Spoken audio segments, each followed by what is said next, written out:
बिस्मिल्लाहिर्रहमानिर्रहीम। आज मैं एक दगाबाज, धोखेबाज, उसकी चाल के ऊपर एक सबक सुनाता हूँ। उर्दू ज़बान की दूसरी किताब में एक वाक़या लिखा है, एक हाथी और गीदड़ का।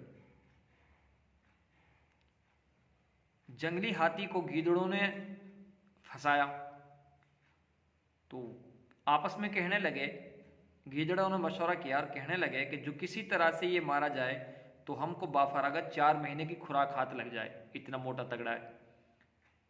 तो एक बूढ़े खर्राट गीदड़ ने वादा किया, देखो मैं किसी हीले से, किसी तरीके से मैं इसको फंसाता हूँ। एक रोज मक्कार गीदड़ हाथी के पास गया और बहुत अदब से उससे सलाम किया और सलाम करके बोला, जनाब आली, मुझे तमाम जंगल के जानवरों ने मुत्तफिक होकर आपके पास भेजा है, मैं कुछ आपसे बात करना चाहता हूँ। हाथी ने कहा कि भाई बताइए क्या बात। तो उन्होंने कहा कि जनाब इतना बड़ा जंगल है ये, इस जंगल में कोई बादशाह नहीं है, कोई निज़ाम नहीं है, तो हम सब जानवरों ने एक मशवरा किया है और मशवरा ये है कि हम आपको इस जंगल का बादशाह बना दें, ताकि इस जंगल का निज़ाम सही तरीके से चलेगा। जब निज़ाम सही चलेगा तो सारे जितने जानवर हैं इसमें सब सुकून और इत्मीनान के साथ रहेंगे इसमें।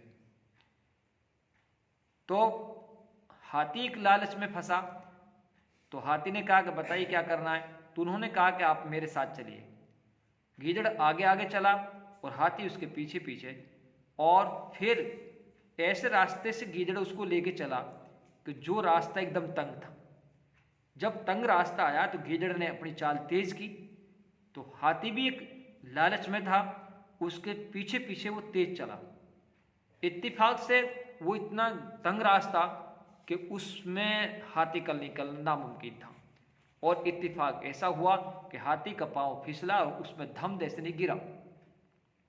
जब वो उसमें गिर गया तो हाथी ने उसको पुकारा और कहा कि मेरे दोस्त, कोई ऐसी तरतीब लगा कि जो मेरी जान बच जाए, मैं इसमें फंस गया हूं। तो उस गीदड़ ने क्या कहा? गीदड़ ने कहा कि लो जनाब, मेरी पूंछ पकड़ कर चढ़ आओ तुम, एक मजाक के तौर पर कि मेरी पूंछ पकड़ के तुम चढ़ आओ। तब उस हाथी के जहन में बात आई और उसके दिल में बात आई कि ये है वो मुसीबत जो मुझे, जिस मुसीबत में मैं फंस चुका हूं। यानी उस वक्त मालूम हुआ हाथी को कि जो कोई लालच के मारे दगाबाजों की बात पर आशिक हो जाता है, फरेबता हो जाता है, तो उसका अंजाम तबाही और बर्बादी है, इसके अलावा कुछ नहीं है।